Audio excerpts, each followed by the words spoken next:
J'arrive sur un site de coupe de bois en forêt et je vais rejoindre Didier de Belnay, le président de Velbois et Garnier, deux sociétés d'exploitation de bois de Suisse Chrono. Alors nous exploitons à peu près entre 280 et 300 000 tonnes de bois par an, dont 230 à 240 000 tonnes pour le site de Sully-sur-Loire. 50% de résineux à peu près et 50% de feuillus. J'entends par circuit court à peu près 80 km de rayon. On peut dire une limite nord avec la forêt d'Orléans, limite sud, la forêt de Montargis. 80% dans les propriétés privées solognotes, le reste forêt domaniale ou parc du château de Chambord où nous allons effectuer une coupe très prochainement.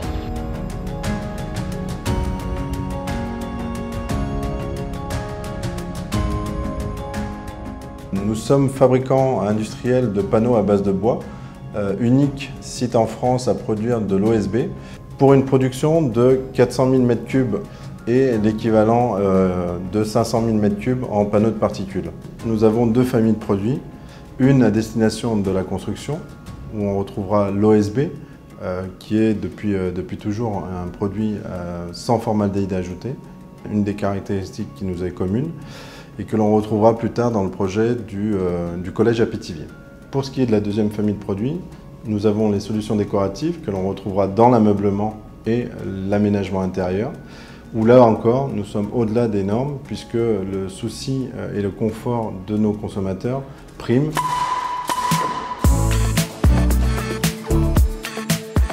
Nous sommes chez JPEN à Pithiviers, où nous fabriquons actuellement les murs pour Bouygues pour le collège de Pithiviers, qui est distant de quelques kilomètres. Donc, ce sont des murs à ossature en bois, avec une ossature 245, un contreventement en OSB 12 qui vient de chez Suisse Chrono. Ces murs sont ensuite isolés avec du biofibre, un produit écologique à base de chanvre, de coton et avec un haut pouvoir isolant. Ici, on fabrique donc toute la structure du pare-vapeur intérieur jusqu'au bardage à l'extérieur. Ces panneaux sont ensuite mis sur des racks avant d'être transportés par camion à quelques kilomètres de là, au collège de Pithiviers. Donc bienvenue sur le chantier de reconstruction du collège de Pithiviers. Donc le mode constructif qui est lié à ces murs ossature bois est hyper simple. On réceptionne des modules qui sont déjà complètement fermés, on les lève à la grue, on vient les positionner, on les assemble et le tour est joué. L'intérêt du mur ossature bois sur un collège, donc il est triple. 1, le confort de l'utilisateur, acoustique et thermique. 2, la rapidité de construction qui permet de réduire de façon significative les délais de montage. Et dernièrement, l'obtention de label E4C1 au niveau du BPOS et excellent au niveau HQE. Sur ce chantier, comme sur d'autres, Bouygues fait appel aux entreprises du tissu local avec environ 80% d'entreprises du Loiret. Et on utilise également beaucoup de bois, qu'il s'agisse des charpentes ou des murs ossature bois.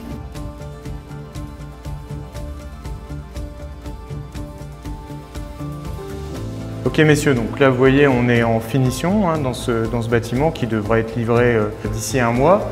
Ce qui est vraiment à noter sur ce chantier, c'est l'utilisation de matériaux biosourcés, notamment sur les façades de l'étage, des murs ossature bois qui sont remplis ici en chanvrelin coton. Et donc on a utilisé des matériaux biosourcés qui sont issus de circuits de production courts, locaux. Et donc je vais d'ailleurs passer la parole à l'un de nos fournisseurs, Suisse Chrono. Donc effectivement, Suisse Chrono étant voisin à 45 km de Pithiviers, à Sully-sur-Loire, avec un approvisionnement garanti sur un rayon d'action de 200 km à la ronde du site.